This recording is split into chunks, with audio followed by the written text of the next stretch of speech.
another project is the A66 Northern Trans-Pennine, another significant infrastructure upgrade. Could you share some insights on into the scale of this project, particularly in terms of material movement and the environmental considerations you're implementing during this development? It's in the promised land in the north, isn't it? But we've got Kent Downs National Landscapes close to the south side of Lower Thames Crossing, and here we're in the North Pennines National Landscape. The route that exists essentially is Scotch Corner from the A1 motorway across to the M6 near Carlisle. Sections of it are dual carriageway already, but a lot of it isn't.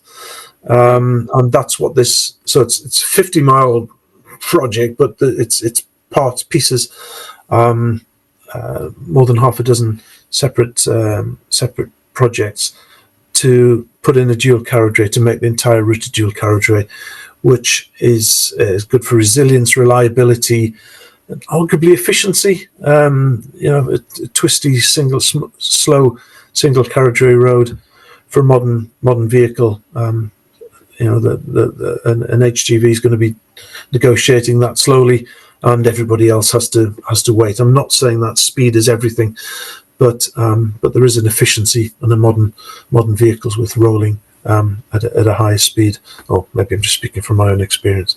I can see my miles per gallon going up when the car's rolling at a decent speed, not excessive. So it's. And it's a really important connection, arguably from Scotland.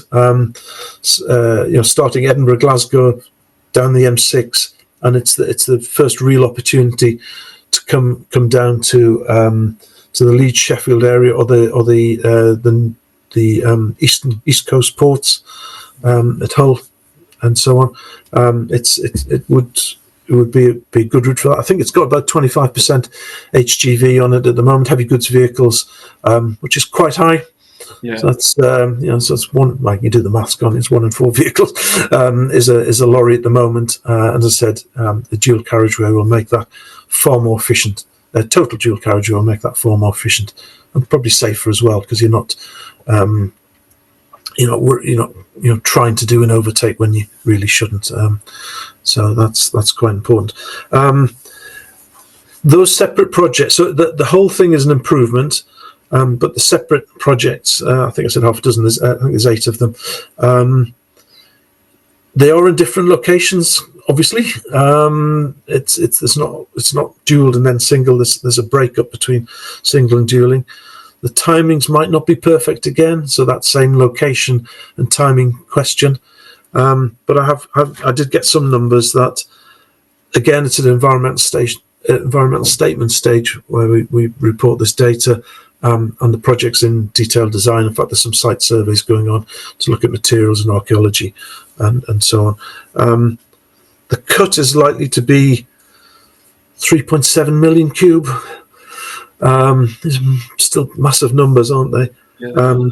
With a fill at 3.4 million. So it's close, but you're talking over 200,000 cube imbalance.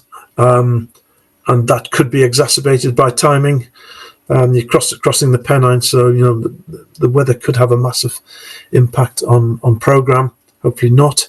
And as I said, in detailed design, things might be worked out slightly more favourably.